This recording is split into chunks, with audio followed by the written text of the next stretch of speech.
আসসালামু আলাইকুম। তো এই বাইকটা ঘন ঘন বন্ধ হয়ে যাচ্ছে। ১ নম্বর আর ২ নম্বরে বাইকটা কিন্তু তেল খুব বেশি খাচ্ছে। তো এইটা হলো ইনলেট ভাল্বের আপনার 4V বাইকের ক্ষেত্রে থাকবে 5 অ্যান্ড 6, এর মধ্যে রাখবেন কিন্তু 5 অ্যান্ড 6 এটার মধ্যে রাখতে হবে। আর আউটলেট যেটা ভাল্বটা এটা দেখায় আপনাদেরকে, এটা রাখতে হবে আপনাকে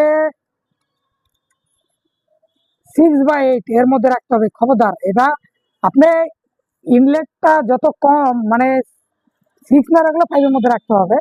না হলে আপনার বাইকটার সমস্যাটা হবে কি, বাইকটা বন্ধ হয়ে যাবে বারবার, বাইকটা লোডের সমস্যা হবে। এই সমস্যাটা হবে, কিন্তু এটা যদি বেশি আপনি চাপায় দেন তাহলে আরো সমস্যা হয়ে যাবে।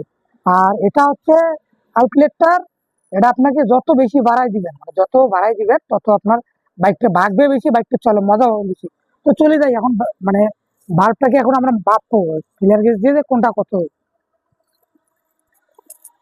তো আমরা কিন্তু 5-এর যে পাতাটা এটা কিন্তু নিচ্ছি এখন। হ্যাঁ, এইটা এখন আমরা দিয়ে মাপবো। হ্যাঁ, তো দেখেন উনি যে 5 ঢুকেছে, এটা কিন্তু ঢুকতেছে না, এটা বুঝছেন। আর এটা এর একটা ইজি ঢুকে, আর একটা কিন্তু টাইট, দেখছেন, একটা টাইট আর একটা ইজি ঢুকতেছে, দেখেন। হ্যাঁ, এই দেখাচ্ছি আপনি, এইটা ইজি ঢুকে সুন্দরভাবে ঢুকতেছে, কিন্তু আর একটা ঢুকতেছে না। ফিলারকে যে টানতেছি মানে যে আঙ্গুল কেটে যাবে এরকম ভয় লাগতেছে। কিন্তু যদি এইরকম ডিস্টেন্স, এরকম যদি সমস্যা হয়, তাহলে আপনার বাইক চালে মজা পাবেন না, বাইকটা বারবার বন্ধ হয়ে যাবে। এখন ইনলেটটা চেক আপ করলাম আমরা, আউটলেটে চলে যাই। এটার অবস্থান কি করছে দেখি আমি।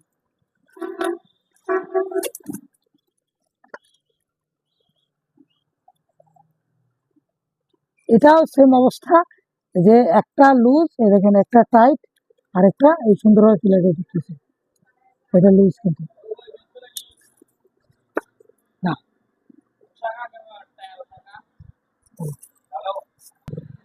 তো দুইটা ইনটেক আর আউটলেটের মধ্যে একটা টাইট পাইছি, একটা লুজ পাইছি।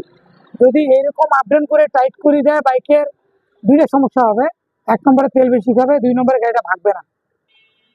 তো সেম এই প্রবলেমটা এই বাইকের এসে, তো এখন আমরা টেবিলটি সুন্দরভাবে ক্লিয়ারেন্স করে বাইকটাকে সেট আপ করে ছেড়ে দেবো। তো আজকে এই পর্যন্ত, সবাই ভালো থাকবেন, আল্লাহ হাফেজ।